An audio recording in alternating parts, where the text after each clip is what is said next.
Ya, selamat pagi semua Bapak-Bapak, Ibu, saudara sekalian yang berbahagia. Terpujilah Sang Buddha, Namo Buddhaya. Ya, satu keberkahan buat kita semua, terutama kehadiran saya pada kesekian kalinya diminta untuk mengisi Dhamma pada pagi hari ini, tanggal 21 Juli 2024, pas hari pertama masa wasa para biku sangga yang nanti akan sampai pada tanggal 17 Oktober 2024 dan besok harinya tanggal 18 Oktober mulai masa karantina sampai dengan 16 November 2024.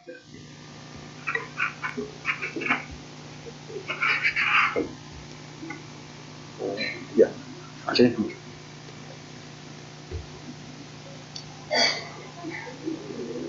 Kalau ada isi tutup.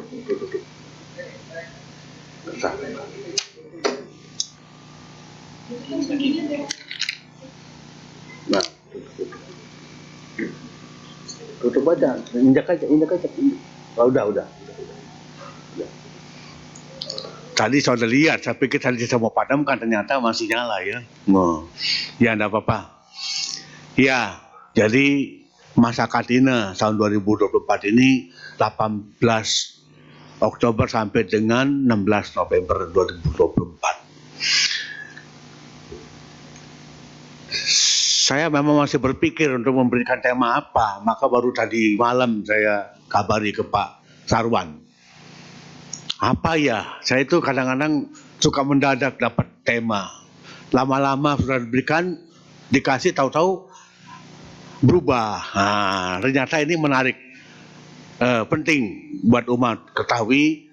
Ya, asada hari ini, kemarin pernama asada, hari ini mulai masa wasa dan seterusnya. Nah, kenapa menarik dan penting buat umat untuk ketahui? Karena umat itu ada juga berinteraksi dengan para biku sangga seperti ini. Bagaimana interaksi para umat dengan rumah tangga dengan para biku, itu memang menarik untuk dicermati. Masa wasa nanti tetap ada para bante, para biku kemari untuk memberikan dhamma. Nah, di situ juga tetap, tapi kalau memberikan dhamma, dengar dhamma, ya kapanpun, tidak hanya masa wasa juga, di luar masa wasa juga. Nah, ini menjadi menarik untuk dijelaskan karena untuk diketahui para umat kalian sangat penting, karena kehidupan para biku itu tetap ketergantungan dengan para rumah tangga tidak bisa lepas. Bagaikan kolam ada ikannya. Kolam tanpa ikan bisa ya, tapi kalau dengan ikan menjadi lebih indah. Umat dengan ada para biku itu menjadi lebih baik daripada umat tanpa biku. Kan sebenarnya begitu. Ya. Nah, saya akan memulai menguraikan hal ini dengan purnama asada, karena kemarin purnama asada, hari ini mulai masa wasa para biku. Nah, purnama asada itu kalau bahasa Palinya asalha.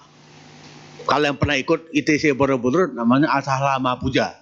Kalau bahasa Sanskerta itu asada. Jadi asada itu bahasa Sanskerta. Kalau bahasa Palinya asalha. Nah, kalau bahasa lain dharma, bahasa Sanskerta, dhamma bahasa Pali, seperti itu. Ya. Nah, jadi purnama asada itu menjadi tanda, menjadi ya hari purnama yang menunjukkan bahwa besoknya akan mulai masuk puasa para biku sangga. Itu. Dan lebih dari itu, asada sebenarnya lebih penting lagi isinya, peristiwanya. Apa diperingati kalau merayakan hari asada? Ada menyebutnya 3 peristiwa penting. Itu mau berapa peristiwa, tetap ada peristiwanya penting di situ. Kalau wasa kan lahir, pernah sempurna, wafatnya Buddha. Kalau asada bisa sebut 3 juga, mau sebut lebih juga bisa. Ada berapa saja asada itu peristiwanya. Ya. tentu kalau dijelaskan panjang memang panjang, tapi bisa singkat juga. Peristiwa Asada itu begitu awalnya itu atau pra Asada itu Sang Buddha kan begitu menjadi Buddha kan Mei menjadi Buddha, Juli Asada, 2 bulan setelah perang sempurna akan mencari kepada siapa Dhamma akan dibabarkan pertama kali. Kan itu yang terjadi.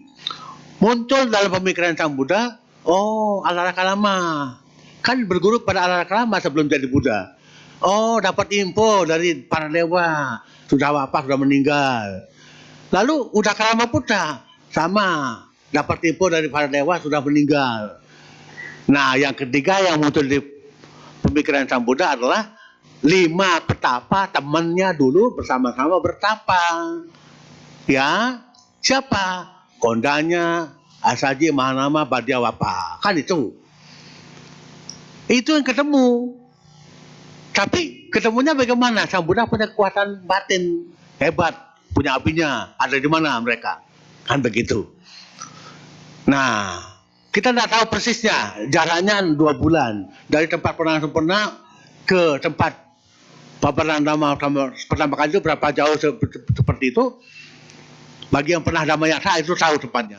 Jaraknya jauh. Sekarang kita pakai mobil pun berapa jam. Nah, dulu Sang Buddha pakai apa? Ya mungkin pakai apinya. Nah, Buddha kan sakti gitu loh. Ya. Nah, tapi sedikit panjang ceritanya, begitu ketemu dengan mereka 5 petapa itu, apa yang terjadi? Bukan langsung diterima. Tapi maksudnya apa ya? Pemikiran awal mereka 5 orang itu melihat, mengetahui Sang Buddha itu dianggap sudah kembali ke duniawi, gagal bertapa. Udah mewah-mewah lagi gitu loh, dugaan mereka gitu. Jangan dilani, jangan dikasih tempat tidur, jangan kasih minum, gitu. Mereka sepakat seperti itu. Tetapi apa yang terjadi begitu tiba Sang Buddha, sepakat mereka gagal, dilanggar. Apa yang terjadi? Wah, sibuk mereka layani, kasih tempat tidur, tempat duduk maksudnya, tempat duduk, lalu alaskan tempat duduk, kasih air minum, mereka jalani. Begitu bicara pertama kali, belum langsung diterima, tapi begitu berapa patah kata, iya Bante, langsung pembabaran Dhamma pertama kali di sana saat itu. Pembabaran Dhamma pertama kali saat itu kepada 5 orang petapa tersebut. Itu peristiwa pertama yang terjadi. Yang kedua, setelah selesai Dhamma di sana itu, mereka 5 orang itu langsung menjadi biku pertama. Ditambil oleh Sang Buddha, biku Upasampada, langsung jadi biku. Langsung terbentuknya sangga. Itu 2, tapi jadi 1. Penapisan biku pertama kali terbentuknya sangga, itu kan 2. Tapi jangan jadikan 1. Ketiga apa? Sang Buddha membabarkan Wadah Patimokkha. Itu. Ya, jadi itu peristiwanya di Purnama Asada, Sang Buddha pertama kali membabarkan dhammanya setelah 2 bulan menjadi Buddha, mencapai penahan sempurna. Nah, jadi ya menjadi menarik buat kita harus ketahui, karena memang sebagai umat Buddha harus mengetahui itu. Maka di antara 4 hari besar Waisak yang paling populer, Asada, Katina, Magha Puja, mulai populer sekarang 3-3-nya, apalagi Katina lebih populer, sama populernya dengan Waisak, tapi Asada, Magha Puja juga mulai populer. Nah, jadi ya besok harinya seperti hari kemarin adalah Purnama Asada, hari ini masuk puasanya para biku. Apa yang terjadi? Apa yang dilakukan oleh para biku masuk puasa? Nah, ini kan penting juga untuk diketahui. Ya tentu para biku memulai masuk puasa di mana? Tempatnya di mana? Di sebuah wihara, di sebuah kuti, di sebuah kamar, gedung, di sebuah tempat, di sebuah zaman Buddha di bawah pohon, atau di mana tempatnya. Bertekadlah di tempat itu bikunya akan berada selama 3 bulan penuh. Selama 3 bulan penuh, mulai kalau tahun ini ya 21 Juli sampai dengan 17 Oktober menjalani masa puasa 3 bulan penuh. Kok tanggalnya beda Bante? Karena hitungan hari kalendernya Buddhis di India tuh beda dengan kita. Kalau kita 30 hari penuh, lebih-lebih Masehi ada 30, ada 31. Tapi ada 28, 29. Nah kalau kalender Buddhis itu 14 hari, 15 hari, makanya kadang-kadang 29 hari, kadang-kadang 28 hari, kadang ya Anda bukan 30. Hitungannya tuh 1 sampai 14 atau 1 sampai 15, bukan sampai 30. Itu kalender Buddhis. Ya makanya ada penama gelap itu berubah-ubah harinya. Nggak persis 30 hari, 15 hari, kadang 14 hari, kadang 15 hari. Nah, jadi para biku memasuki masa puasa itu apa yang terjadi, apa yang dilakukan, apa yang diperbuat. Selama 9 bulan, masa puasa kan 3 bulan. 9 bulan itu para biku keliling mengabdi ke mana ke berbagai tempat yang jauh dan dekat untuk bertemu umat, memberikan bimbingan dhamma. Selama masa puasa para biku 3 bulan penuh bertempat tinggal di suatu tempat, tidak pergi kemana-mana selama 3 bulan. Apa yang dilakukan? Kalau seperti baterai, semua pakai HP ini, pakai baterai HP. 9 bulan digunakan terus. 3 bulan itu pengecasannya, gitu. Mengecas baterai. Kalau enggak, waduh, teler, habis tenaganya. Dikatakan tidak boleh pergi selama 3 bulan penuh di tempat puasa, itu aturannya. Tetapi begitu ada kasus, ada kepentingan, menjadi dibolehkan keluar dari tempat puasa dengan aturan harus kembali ke tempat puasa sebelum lewat 7 hari. Sebelum lewat 7 hari dia harus balik ke tempat puasanya kalau dia keluar. Nah, zaman Buddha dulu jalan kaki. Para biku jalan kaki kemana-mana. Zaman sekarang enak, naik pesawat, naik kereta api, naik bis, naik mobil. Wah, kemanapun ya cepat balik lagi. Lagi jalan tol zaman sekarang, dihitung itu beda jauh dengan jalan biasa. Canggihnya, hebatnya manusia berpikir untuk mengubah segala-galanya. Itu. Ya. Nah, jadi boleh pergi keluar kalau ada kepentingan. Apa beberapa alasan? Ada beberapa alasan boleh pergi keluar, harus balik sebelum 7 hari. Apa saja? Ada keluarga sakit, harus ditengok. Ada biku sakit, ada yang perlu dikasih nasihat bikunya, harus ditengok. Ada kepentingan lain. Ada undangan penting dari donatur. Zaman saya sebut donatur. Harus penuhi. Masa-masa padahal. Boleh. Tapi harus balik sebelum 7 hari. Karena zaman saya udah jauh. Zaman sekarang ya sehari nggak nginep juga bisa. Gitu loh. Nginep pun sehari 2 hari nggak apa-apa. Jadi boleh. Tapi kalau biku yang ketat nggak mau sama sekali nginep di luar. Harus balik sebelum apa batasnya? Dini hari besoknya batasnya, bukan tengah malam. Misalnya pergi pagi ini, baliknya sebelum lewat dini hari besok. Kalau jam, zaman sana kan ada jam, zaman Sambuddha kan belum ada jam. Aturannya tuh lihat apa? Gerak apa? Ini maksudnya tapak tangan sudah kelihatan garis tangannya itu, batasnya itu berarti sudah berubah hari, ganti hari. Ganti hari dalam Buddhis itu pagi, bukan tengah malam. Kalau masih gelap masih boleh. Jadi kira-kira kalau jam, ya jam 4 lah, jam 5 tuh masih bisa batasnya balik lagi. Kalau sudah lewat, udah hari lain, udah ganti hari, gitu. Tapi persisnya jam 6, tapi bukan jam 5 udah terang juga, udah bisa lihat ini. Nah itu. Nah jadi ada 2 kewajiban para biku selama masa puasa. Yang pertama, mendalami dhamma, menggali pemahaman dhamma sendiri untuk kepentingan sendiri, juga tentu dengan praktik meditasinya untuk kepentingan pribadinya sendiri sebagai biku. Mengecas tadi itu, ngecas. Harus ngecas, kalau enggak gimana? Nah, yang kedua, tadi boleh keluar pergi undangan para pendukung, para donatur, boleh. Dhamma untuk mereka. Maka di wihara zaman sekarang, wah, kalau masa wasa itu ada kegiatan para biku khusus untuk umat. Itu ada. Kalau di Jawa Tengah, itu beda lagi. Selama masa wasa, para biku justru sibuk jadwalnya ke wihara-wihara, tetap membina umat di wihara-wihara dan masa wasa. Tapi kan tidak nginep. Kan gitu.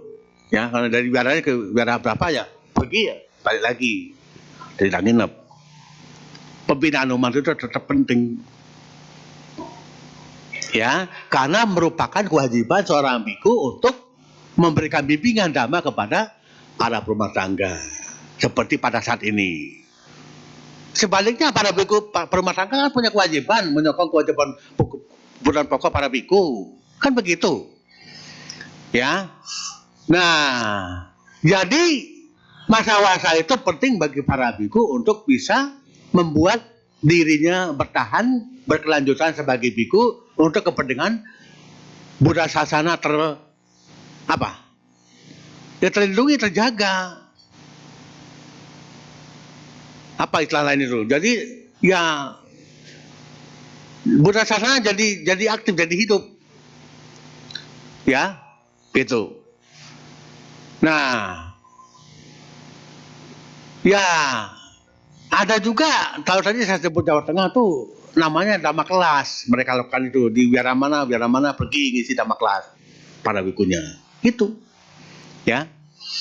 Nah, lalu selesai masa wasa, penutupan masa wasa, kalau tahun ini nanti tanggal 17 Oktober, tutup masa wasa, hari terakhir masa wasa, para biku mengakhiri masa wasanya di tempat berwasanya, besoknya mulai jalan lagi memenuhi undangan para umat untuk sebulan penuh masa katina. Siapa saja di mana yang ada undangan untuk katina, dipenuhi, dilayani oleh para biku untuk kesempatan para rumah tangga berdana kebutuhan pokok kepada para biku. Utamanya, siapa tahu ada bante yang selama 3 bulan masa wasa itu musim hujan, sobek jubahnya, rusak jubahnya, kotor jubahnya, harus diganti. Itulah yang utama ditanakan pada masa katina oleh para rumah tangga. Awalnya berupa kain bahan, lengkap dengan benang, jarum, celup dan sebagainya. Itu. Tapi ada kasus juga yang membuat jadi boleh berdana jubah jadi. Sampai sekarang kan boleh berdana jubah jadi.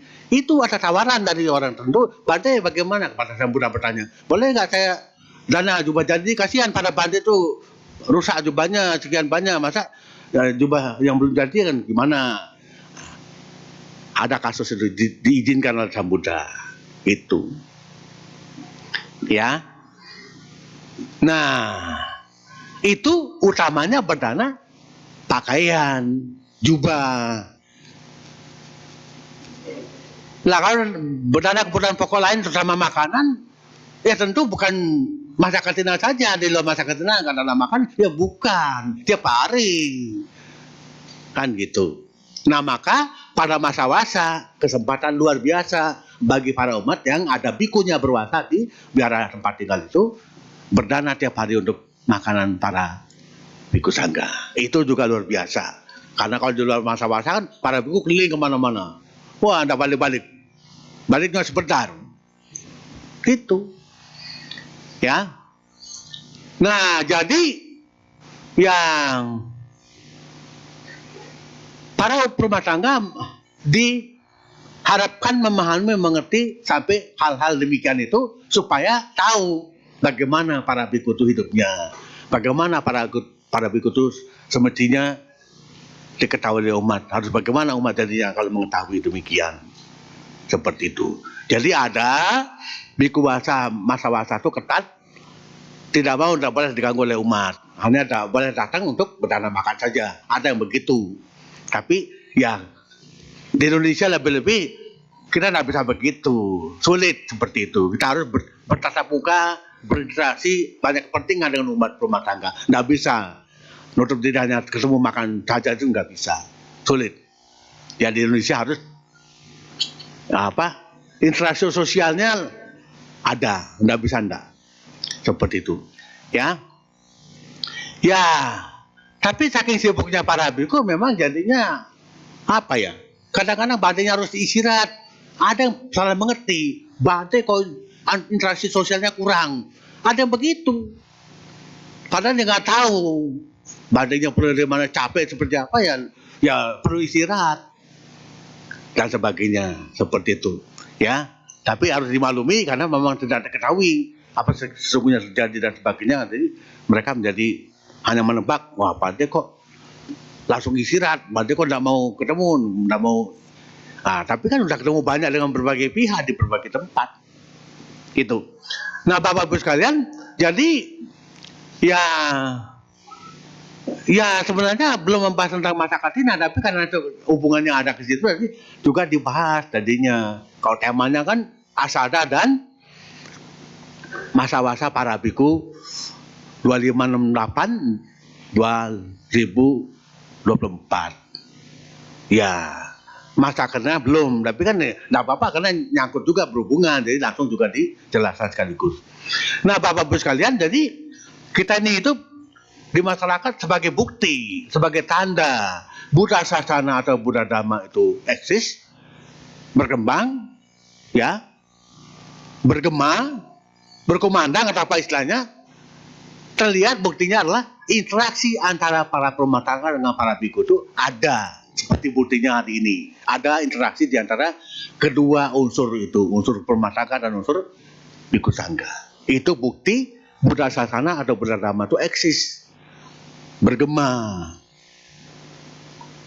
Ya buktinya begitu Bapak Ibu mendengar ada siapa yang damai di sana pagi tanggal 21 Juli 2024. Oh mau hadir. Harus dengar Dhamma, penting ini. Seperti itu. Ingin belajar Dhamma langsung dari pembabaran yang diberikan oleh narasumber. Dalam hal ini seperti biku seperti ini dan sebagainya. Gitu. Ya. Jadi ada banyak hal yang mestinya diketahui oleh para rumah tangga tentang kehidupan samana, kehidupan para biku, kehidupan badai itu seperti apa sebenarnya. Ya. Nah, ya jumlah biku khususnya di Sangga Theravada Indonesia memang tidak mencukupi untuk semua umat sekian banyak wihara dan umat di Indonesia. Sekarang jumlah biku Sangga Theravada Indonesia 108. Umatnya begitu banyak, wiharanya banyak, berkunjung pergi kemana-mana banyak wihara. Jadi ya memang kurang. Nah, untungnya di Indonesia ada pandita. Coba kalau tidak ada, gimana? Nah, itu untung ada para biku berumah tangga menjadi pengabdi Dhamma juga. Itu luar biasa. Ya, harus dikatakan luar biasa karena memang betul-betul membantu keberadaan para biku tidak terlalu proses tenaga untuk kepentingan berdhamma untuk para berumah tangga. Tapi ada para berumah tangga juga yang mau ikut mengabdi sebagai pembabar Dhamma, sebagai penceramah, sebagai narasumber Dhamma dan sebagainya. Ya. Nah, jadi yang perlu saya sedikit tekankan lagi supaya diketahui betul, karena ada wacana kadang-kadang di masyarakat, loh, Bante kan ini wasa-wasa, kenapa pergi-pergi? Karena tidak ngerti, jadi seperti itu. Nah, tadi sudah saya jelaskan, tidak diizinkan awalnya, tapi karena ada hal-hal tentu yang terjadi zaman Sang Buddha, akhirnya Sang Buddha mengizinkan boleh pergi selama masa wasa dengan alasan penting-penting seperti apa, harus kembali ke tempat wasanya sebelum lewat 7 hari. Dengan alasan ada keluarga sakit, ada masalah apa keluarga, ada biku sakit, ada biku yang perlu petunjuk nasihat dari senior, jadi harus pergi menemui, ada undangan perumah tangga, undangan para penyokong, donatur untuk penting apa dan sebagainya, itu harus dipenuhi. Harus dipenuhi. Ya. Itu jadi Bapak Ibu sekalian ada mengundang Bante Biku untuk ke rumahnya ada acara apa ya boleh. Tapi nggak boleh lewat seminggu. Sebelum tujuannya harus balik. Kalau jauh misalnya. Tapi kalau sekitar Jakarta begini ya nggak usah nginap, deketan aja. Nggak perlu jauh-jauh gitu. Gitu. Paling jauh paling macetnya 4 jam. Ada nggak? Udah nggak ya? Udah nggak 4 jam ya? Udah 2 jam macetnya sekarang ya. Nah seperti itu. Ya, nah jadi hal-hal demikian seperti yang sudah saya sampaikan tidak kalah penting dengan dhamma umum harus diketahui oleh para rumah tangga tentang kehidupan, tentang keberadaan para biku sangga. Ya, jadi apalagi kalau yang badannya sakit. Kalau badan sakit gimana? Badan boleh berdana? Boleh. Tapi ada aturan sangga kalau biku sakit. Tanggung jawab sangga penuh. Sehingga yang biaya itu sangga, sehingga saya ini bocoran, tapi untuk publik juga boleh, bukan rahasia. Sangga tanggung jawab dananya, kalau umat berdana ke rekening sangga, bukan ke pribadi Bante yang sakit langsung ke sakit itu, tapi ke rekening sangga. Seperti itu. Kalau meninggal juga sama begitu, ya. Jadi karena ini tanggung jawab organisasi, tanggung jawab sangga, sehingga kalau para rumah tangga mau bantu ya tetap boleh melalui sangga, tidak langsung ke yang bersangkutan pribadi. Seperti itu. Ini juga harus diketahui. Kadang-kadang tanya, Bante itu ada yang sakit, boleh kebenaran nggak? Nah, yang ngerti diarahkan ke tanya ke pihak sangga. Kalau nggak ngerti, wah langsung tanya. Nah, itu tidak disarankan langsung tanya ke yang bersangkutan. Kalau dalam makanan gimana? Selain cerita. Kebutuhan makanannya berapa?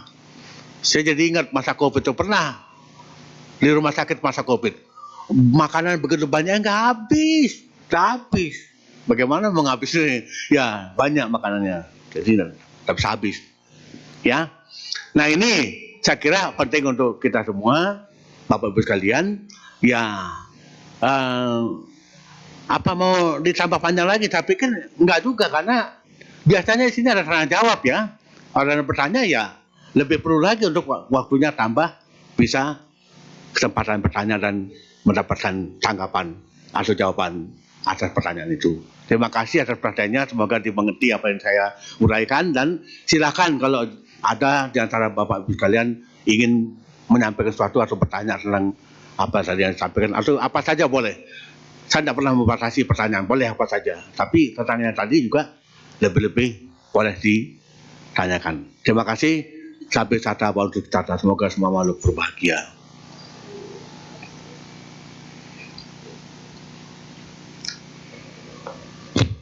Ya, Bapak Ibu, nanti untuk sesi tanya jawabnya bisa 2 cara. Bapak Ibu saudara-saudari yang mau bertanya secara langsung nanti bisa angkat tangan maju ke depan bertanya langsung kepada Bante. Kemudian kalau yang ingin bertanya secara tertulis di belakang kursi kantong itu ada kertas dan pensil atau pulpen, bisa ditulis saja pertanyaannya apa.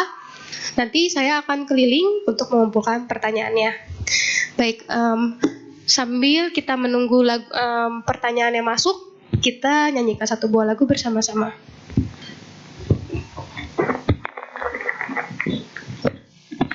Baik, sambil menunggu pertanyaan yang akan ditanyakan nanti, kembali kita buka buku tuntunan Puja Bakti kita halaman 118. Bersama-sama kita menyanyikan lagu yang berjudul Satu Kata.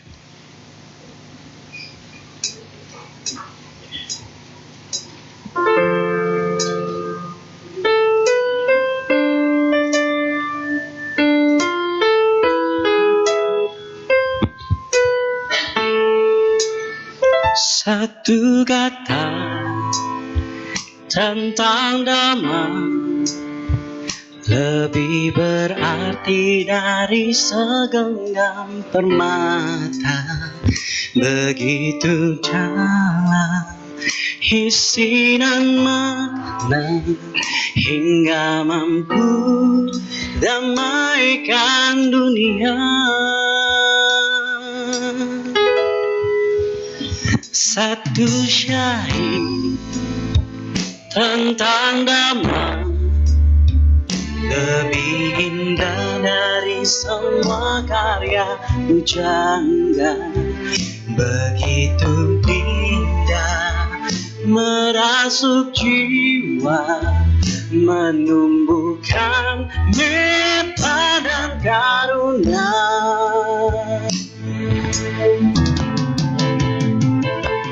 Mengapa tak kita sadari, sabdanya sungguh sangat berarti. Mulai saat ini kita menjalankan ajaran Sang Buddha.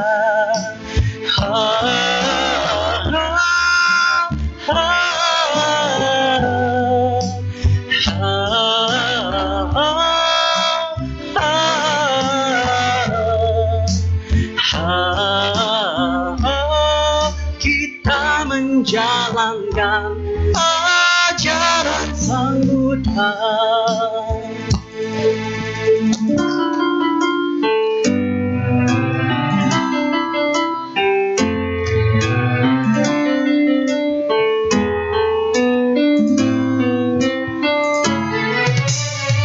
Kita ulangi lagi dari paragraf kedua, satu syair.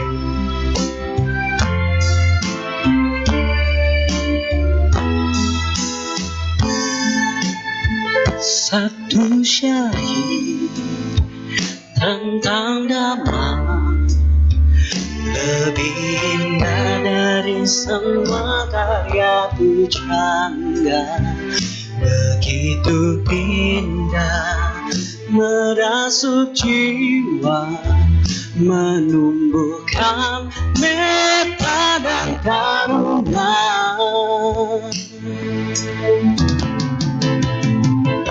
Mengapa tak kita sadari, sabdanya sungguh sangat berarti. Mulai saat ini kita menjalankan ajaran Sang Buddha. Tak kita sadari, sabdanya sungguh sangat berarti. Mulai saat ini kita menjalankan ajaran Sang Buddha.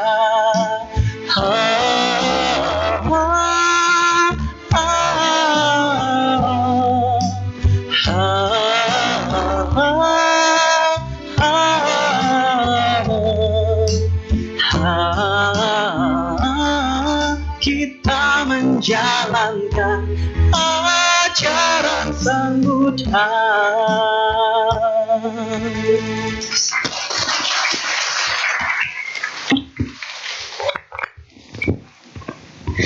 Baik, dipersilakan bagi yang ingin bertanya secara langsung terlebih dahulu. Apakah ada? Bisa angkat tangannya. Tadi boleh bertanya apapun ya, silakan. Ibu, maju ke depan. Dengan Ibu siapa? Ya, silakan Ibu Yani.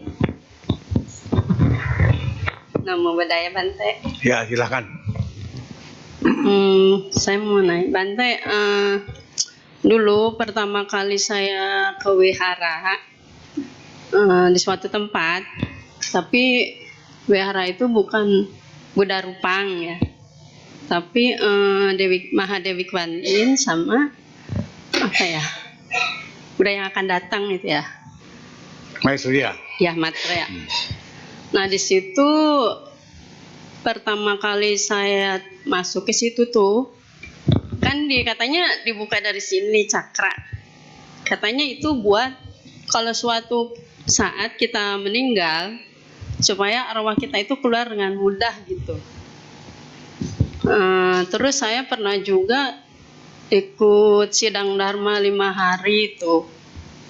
Terus yang saya mau tanyakan, apa itu benar Bante? Itu aja Bante, makasih. Wah, pertanyaannya nih harusnya nggak connect ke kita, tapi tidak apa-apa, saya jawab saja ya. Nah, memang ya apa ya, gimana ya? Tadi yang kedua tuh sidang dharma. Kalau yang pertama tadi mengenai apa tuh?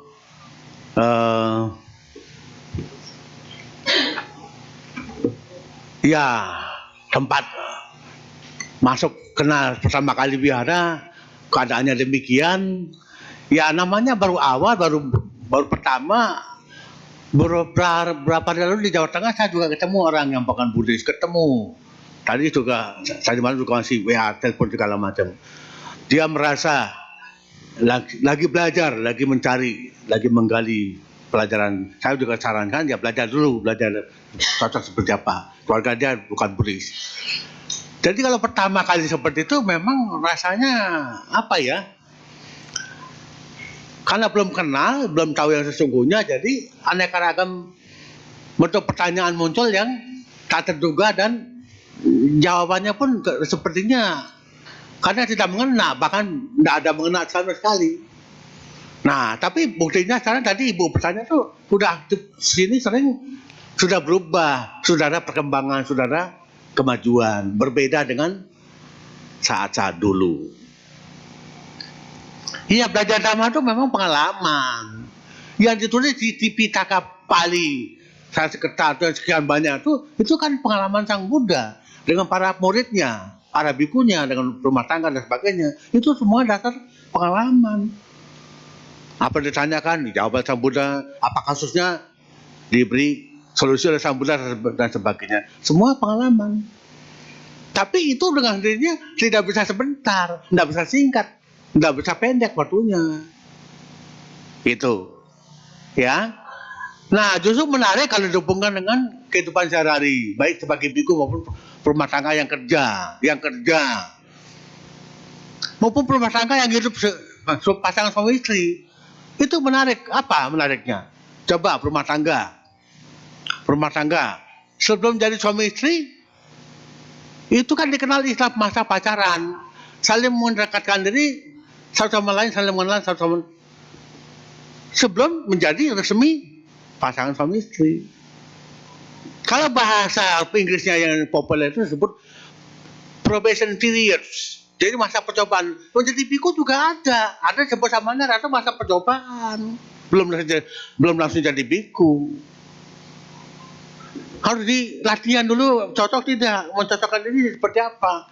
Nggak bisa ya kembali nggak cocok, ya udah. Kalau cocok lanjut. Kerja kan juga begitu, ada masa apa prakerja atau apa pelatihan dan sebagainya itu belum langsung kerja penuh. Semua sama seperti itu. Yang menjadi mantap, bagus, ngetop luar biasa tuh karena mengikuti prosedur yang harus dilalui. Seperti pengalaman ibu tadi yang demikian sama. Lengkap ceritanya seperti apa ya bisa panjang memang. Nanti susah disingkat. Awalnya ketemu seperti apa, ketemu ternyata Kuan Im, Maitreya dan sebagainya. Ya begitu memang. Tapi begitu kenal, ya lebih cocok dengan yang mana, tetap akan memilih yang cocok yang mana. Kalau di Indonesia ada Theravada, ada Mahayana, ada Tridharma, lebih cocok mana kan itu tergantung. Itu cocok-cocokan. Gitu loh. Jadi wajar apa yang dialami, tapi sekarang saya pikir saya sudah merasa mantap sendiri, ada kecocokan dengan yang mana. Tergantung, ya. Nah, lalu kalau saya tentang sidang dharma itu ya, kalau itu ya maaf kata, kalau di konsep dharma yang sesungguhnya tidak ada istilah itu, tapi yang terjadi sebenarnya bisa saja yang dimaksud itu adalah proses pemantapan diri pribadi sebagai pribadi, seperti yang ada hubungan yang pertama tadi masa percobaan. Pemantapan diri dalam hal apa ya menjadi harus jelas. Misalnya kalau kita hubungan sedikit dengan kesalahan, pencurian, perampokan atau apa, sidang ya, jelas terjadi, benar terjadi atau tidak, atau seperti apa, jelas buka apa adanya. Oh, jadi enteng secara batinnya. Tapi kalau bohong, Nggak, jujur, wih berat jadinya. Jadi hubungan dengan Dharma itu secara mental kita itu murni berpikir benar atau pura-pura. Itu berbahaya kalau pura-pura. Masalah, serius gitu loh. Tapi kalau kita sungguh-sungguh jujur ya, apa salahnya itu juga terbuka penuh. Jadi benar, jadi berubah. Lah maka ataslah maaf, kalau tradisi sehari-hari memaafkan tuh kesalahan apa dimaafkan supaya maksudnya tuh jangan mengulang lagi. Dimaafkan maksudnya ya sudah selesai, jangan berbuat lagi, kan itu maknanya sebenarnya. Tapi apa terjadi? Berkali-kali salah. Loh, apa artinya maaf kalau gitu? Kan jadinya begitu kan? Nggak ada gunanya. Diingatkan, maaf itu sebenarnya diingatkan, tapi kesalahan berulang-ulang kali berarti kan memang orangnya nggak sadar, lalai atau apa. Nah, jadi ya memang susah. Jadi kalau hubungan dengan secara Dhamma, penjelasannya bisa seperti itu. Jadi bukan apa-apa seperti ya hubungan dengan duniawi tadi saya katakan pencuri perampok. Ya, itu maksudnya supaya ya yang bersangkutan sadar mengubah diri, jangan berbuat lagi hal yang sama. Yang keliru, yang salah itu diulang lagi, jangan seperti itu. Itu sebenarnya maknanya kalau secara Dhamma. Ya, saya kira begitu ya. Terima kasih, semoga terjawab pertanyaannya, Bu. Oke, baik Bante, masih berhubungan dengan tadi ya sebagai perumah tangga. Ini ada pertanyaan, bagaimana perumah tangga merealisasi nibbana? Apakah cukup ikut retret meditasi 1 kali dengan sungguh-sungguh? Terima kasih Bante. Iya, bagus pertanyaannya. Jadi yang mencapai nibbana itu kan apa hanya para biku? Tidak. Perumah tangga juga ada, jangan dikira. Kisah-kisahnya di kitab suci banyak yang perumah tangga mencapai nibbana, mencapai ketika kesucian Sotapanna, Sakadamina, Nagamina, Rahat itu ada. Bukan tidak ada. Ya. Jadi apa? Coba kasus-kasus kadang cuma dengar satu kata jadi suci. Kok bisa? Ada panjang lebar belum suci-suci. Nah, tergantung kualitas batinnya yang bersangkutan si pendengar itu. Kalau mendengar Dhamma, kalau praktik jalan sila, berdana, berbuat baik apa? Praktik. Tergantung juga kualitas perbuatan yang dilakukan. Gitu loh. Jadi intinya sebenarnya tergantung apa? Mental. Secara batinnya. Batinnya itu seperti apa? Pikiran itu dasar yang utama, ikut serta melakukan perbuatan itu seperti apa? Kalau bersih murni secara mental, secara batinnya, itu akan mengkondisikan. Bertanahnya secangkir air, kopi, teh, tapi bisa jadi mencapai kesucian karena murni bersih. Atau dengar Dhamma berapa patah kata, cepat mencapai tingkat kesucian karena secara murni bersih, pikirannya siap menerima mendengar Dhamma itu, langsung mengerti, langsung memahami, langsung menembus pemahaman. Seperti kondanya di 5 pertapa itu kondanya langsung sebut Dhamma, yang lain nyusul, kan gitu. Nah, berarti di antara 5 orang itu kondanya yang paling siap nutup gelasnya kalau diumpamakan gelas. Semua udah penuh gelasnya, tapi yang nutup pertama kondanya, yang lain nyusul nutup gelasnya. Semua udah penuh gelasnya, tapi kondanya yang pertama nutup gelas, yang lain nyusul. Gitu. Ya. Jadi semuanya siap, tapi yang paling pertama langsung tembus Dhamma kondanya, yang lain belakangan. Gitu. Ya, seperti sekian banyak ini. Saya juga sering sampaikan di kelas kalau saya ngajar, saya katakan sekian banyak ini Anda. Siapa yang paling cepat menangkap uraian pelajaran? Tidak semua. Kan gitu. Masing-masing beda. Sebetulnya sedikit saya tambahkan, lupa atau ingat itu kondisinya di mental kita, batin kita juga. Seperti sekian banyak ini sekarang.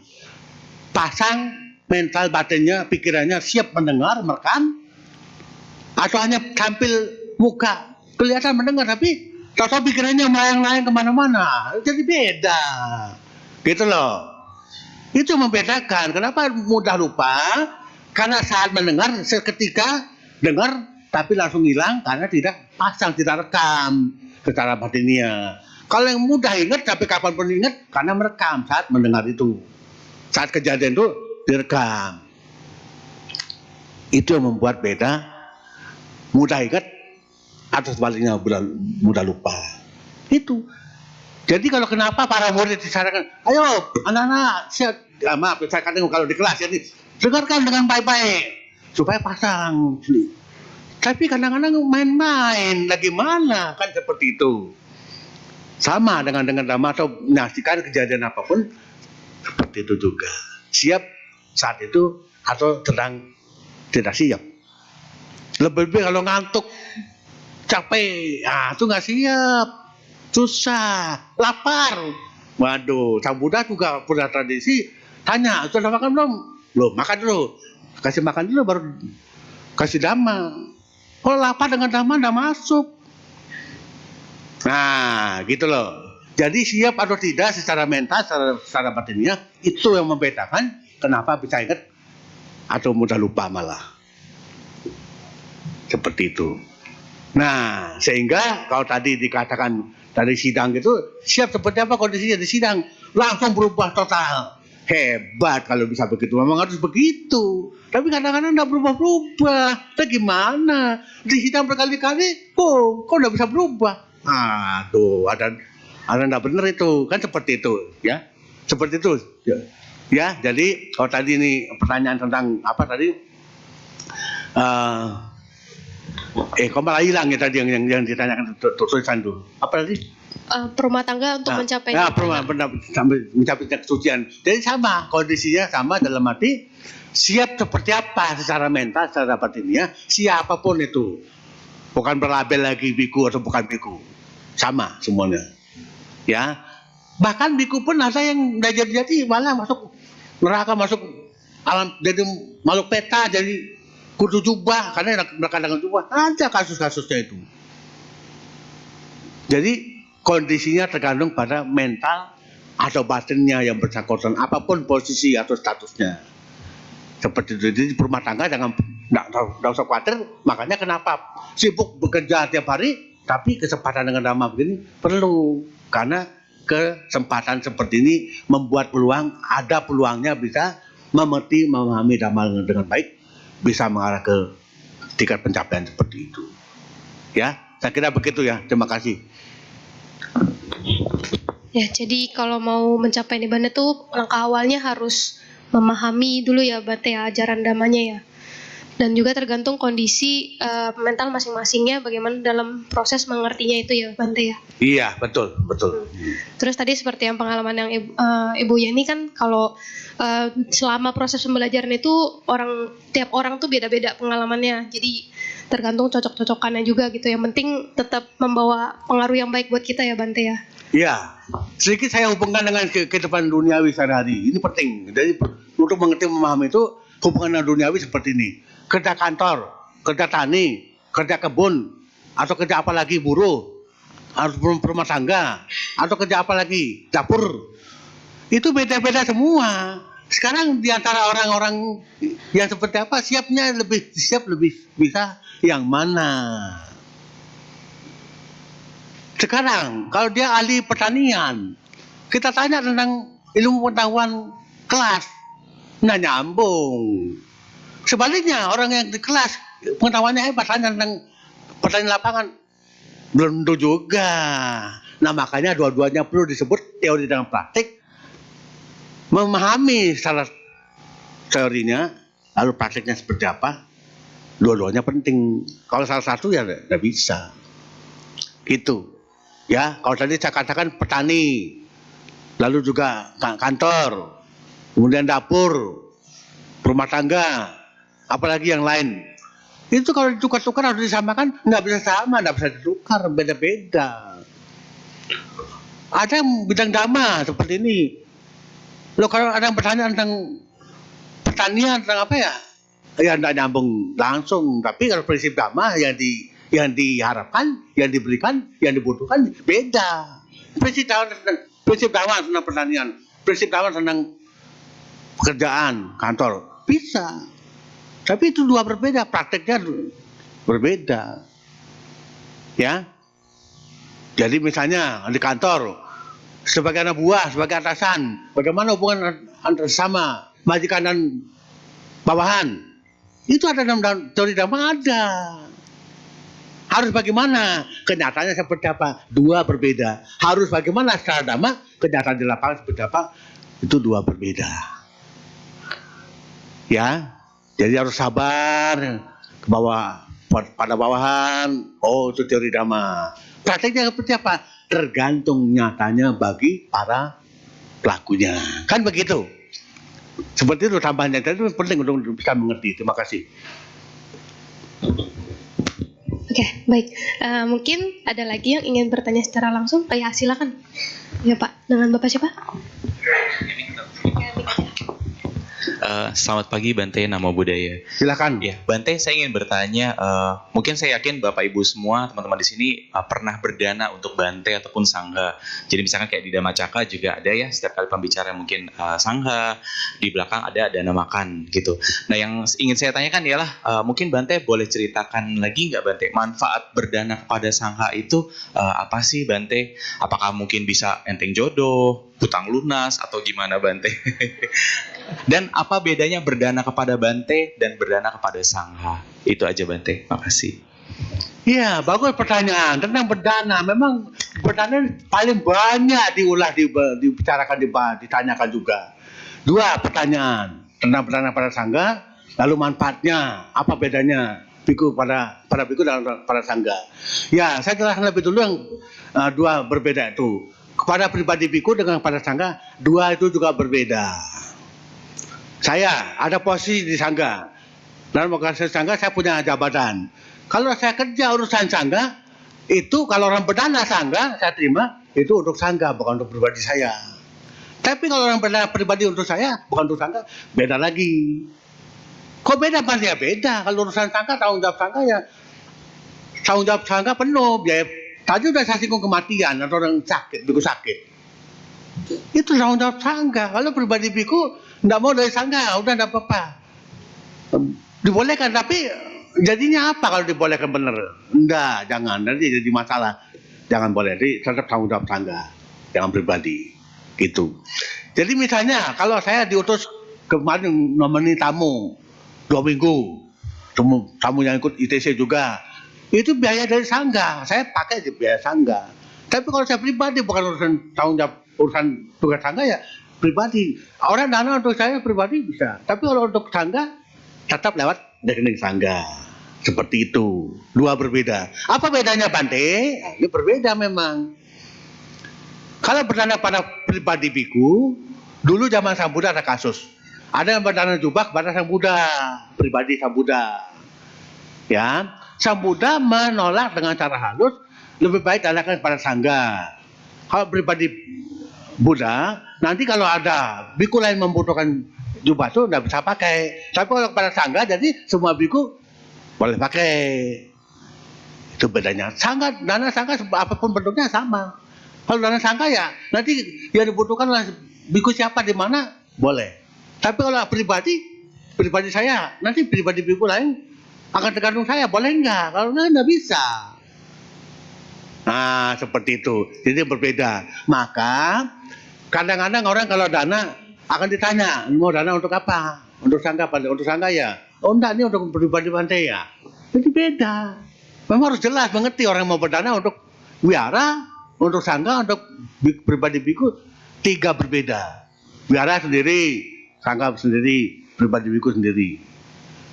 Ya, seperti itu. Nah, makanya pribadi biku itu dapat dana ya nanti ya kadang untuk wihara yang diurus, untuk ada anak asuh kadang yang perlu apa seperti itu. Jadi semua kembali akan menjadi kepentingan dhamma. Kepentingan dhamma jadinya. Seperti itu. Jadi dua itu berbeda. Nah, sekarang manfaat berdana pada Sangha. Tentu tadi Sang Buddha sudah menjadi pelaku pertama, dana pribadi dialihkan disuruh danakan ke Sangha. Manfaatnya menjadi lebih besar karena jangka panjang luar biasa Sangha itu, Sangha lampau, masa lampau, sekarang dan akan datang. Selama dhamma itu masih eksis, Sangha itu ada. Kalau pribadi biku, ya beda. manfaatnya menjadi sangat-sangat besar untuk kepentingan Buddha Sasana, kepentingan Buddha Dhamma. Kalau berdana pada sangga. Saya sedikit berikan kabar juga. Apa ada yang tahu? Kalau biara-biara bangun di desa di mana, ajukan proposal ke sangga. Boleh Pak Nek? Boleh. Dana dari mana? Ya dari umat yang dikumpulkan sangga itu yang diterima oleh sangga. Tapi, nah ini harus diketahui, tidak 100%. Misalnya membutuhkan 100 juta, kasih semua, tidak. Dikasih sebagian, setengah atau 25%, yang lain biar orang lain dana, umat juga perlu dana, umat juga perlu berdana, seperti itu. Bisa dana ke panitia pembangunan itu, gitu. Kalau itu dana untuk wihara ya umat boleh langsung ke panitia pembangunan wihara, nggak lewat sangga. Tapi kalau lewat sangga pun berikan, tetap berikan. Tapi itu berapa persen tergantung, gitu. Dalam setahun 3 kali rapim itu, per rapim itu sekian juta untuk anggaran untuk bantu pembangunan wihara. Tapi itu tadi berapa persen, gitu seperti itu. Jadi dana sangga itu menjadi sangat luar biasa bermanfaat untuk Buddha Dhamma, kebahagiaan banyak orang. Seperti itu. Kemarin saya di Jawa Tengah saya keliling, tamu-tamu yang sedangkan saya keliling, wah umat desa itu luar biasa mengagumkan sambutannya, pelayanannya. Pade-pade tamu pun kagum, tidak pernah seperti itu. Waduh, luar biasa. Apa? Yaitu perkembangan Buddha Dhamma di Indonesia sampai seperti itu. Buktinya hari ini juga sekian banyak. Saya enggak, kok banyak sekali orang datang hari ini. Waduh, luar biasa. Itu. Ya karena ya lalu kan masih Covid, sekarang setelah ada boleh bertemu lagi jadi ramai. Saya nyaksikan di mana-mana setelah Covid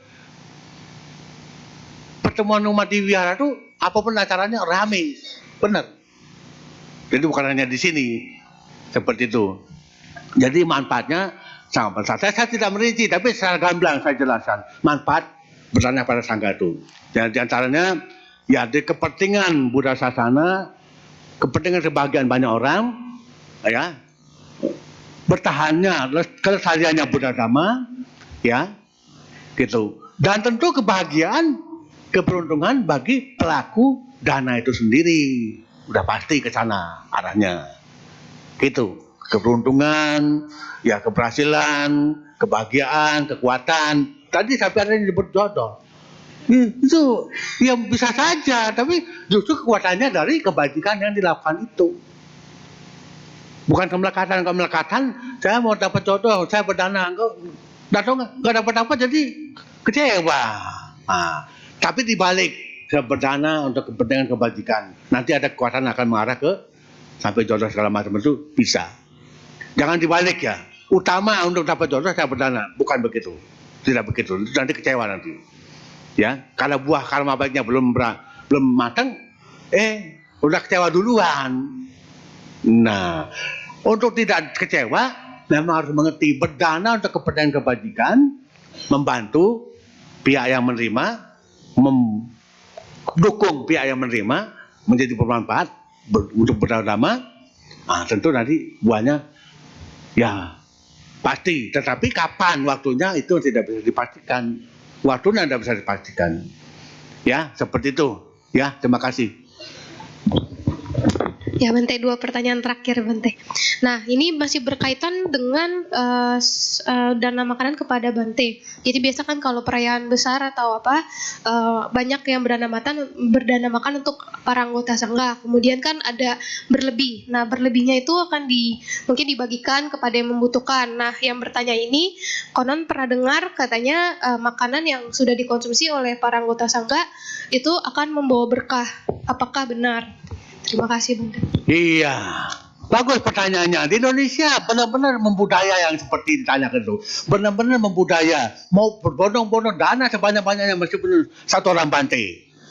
Tapi apa? Setelah Bante makan, wah bung, rasa berkah makan. Sisanya bungkus saja dikasih orang siapa dapat berkah di pinggir jalan. Itu yang terjadi di mana-mana di Indonesia begitu. Kemarin tadi sudah saya singgung di Jawa Tengah. Banyak benar makanannya. Tapi ya, mereka bungkus. Oh ya, mau bagi Bante, oh bagus, mau dibagi. Bagi lagi, jadi bermanfaat. tradisi kita di Indonesia menjadi beda dengan negara lain, termasuk Thailand sekalipun. Tidak sama. Kita luar biasa di Indonesia. Di mana-mana makanannya perlu. Wih. Tapi ya itu, tidak ada yang hilang, tidak ada yang habis, tidak ada yang apa, tidak ada yang dibuang. Tidak ada yang dibuang, habis semua. Nanti ya banyak yang membutuhkan pasti di pinggir jalan. Damacaka tidak usah katakan, sudah dulu begitu. Ya. Nah, jadi ya apa ya? Kalau di Thailand sedikit berbeda, tidak seperti kita, tidak terlalu banyak seperti kita makanannya. Lebih-lebih kalau Sri Lanka, kemarin kan biku Sri Lanka itu ketemu dengan orang Sri Lanka tuh tradisi pelayanan makan biku Sri Lanka beda. Makanannya di sini banyak, tempat makannya seperti ini. Umatnya yang bawa satu persatu, sendokin satu persatu ke piring bantenya. Bukan bantenya yang sendokin sendiri, tapi umatnya hanya sendokin. Perlu berapa sendok? Udah cukup, tinggal tutup. Kalau nggak tutup, sendokin terus. Nah, dulu saya pertama kali makan di Sri Lanka, dua kesalahan yang terjadi karena saya tidak noleh kiri kanan. Badannya, saya fokus konsentrasi begini. Piring saya menggunung gini, waduh, udah habis. Ternyata kalau nggak mau harus tutup begini. Nggak boleh ngomong, tapi tutup begini. Oh ya cukup. Tapi nggak ngerti, tapi menggunung gitu. Kedua, piring mangkok itu isinya air. Jadi kan kobokan, nggak boleh, salah, tutup minum.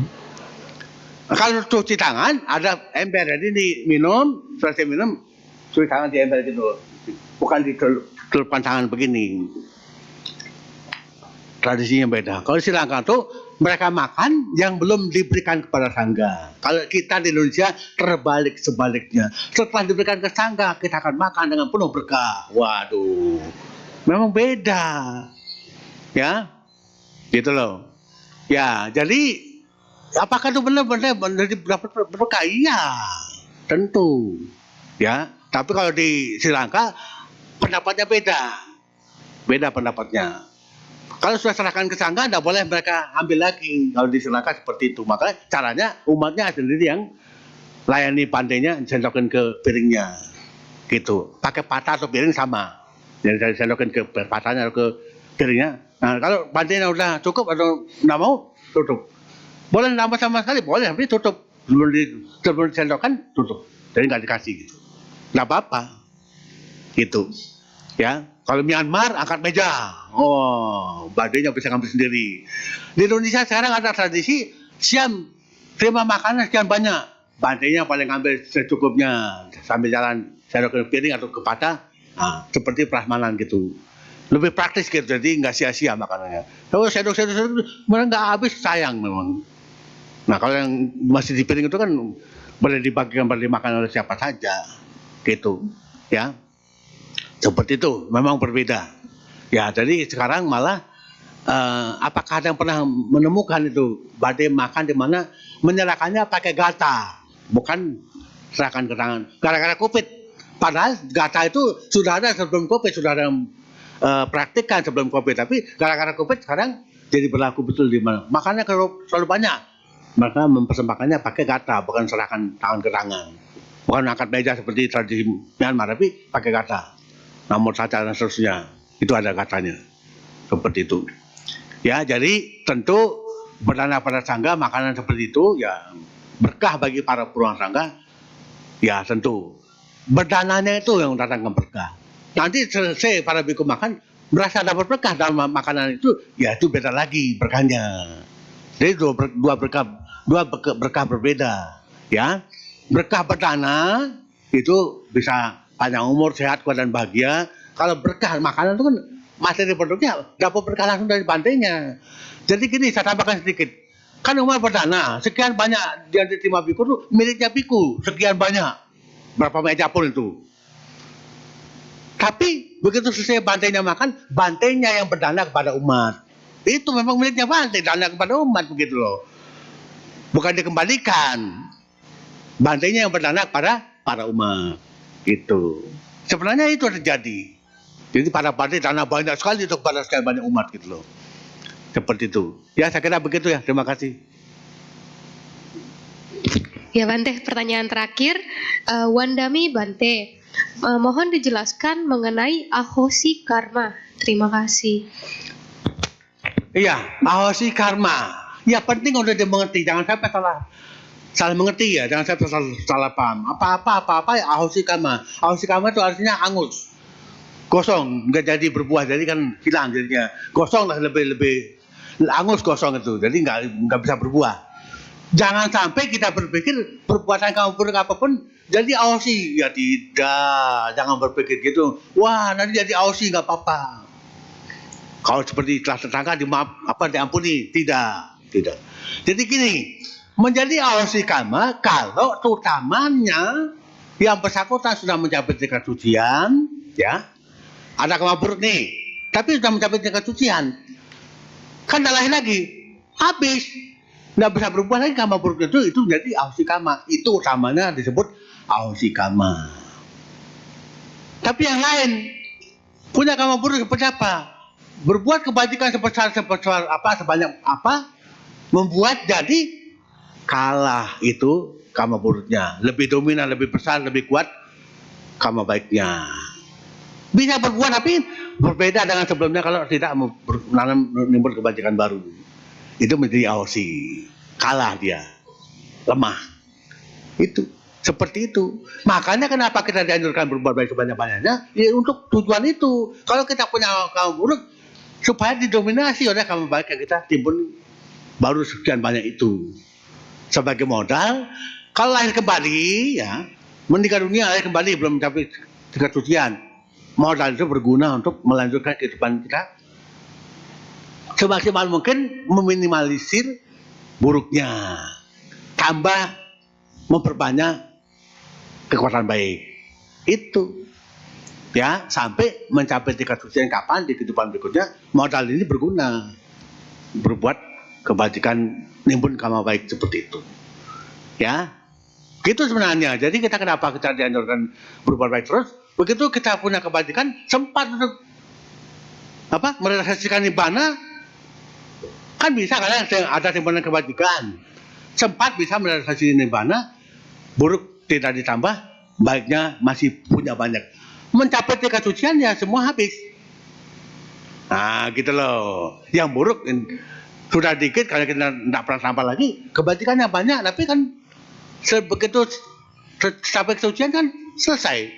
Maksudnya terutama sampai wafat. Kalau sampai masih hidup, meskipun sudah sampai kesucian, ya, yang buruk masih bisa berbuah. Tapi akhirnya mencapai nibbana tanpa sisa. Gitu loh. Ya, seperti itu. Saya kira begitu ya. Terima kasih.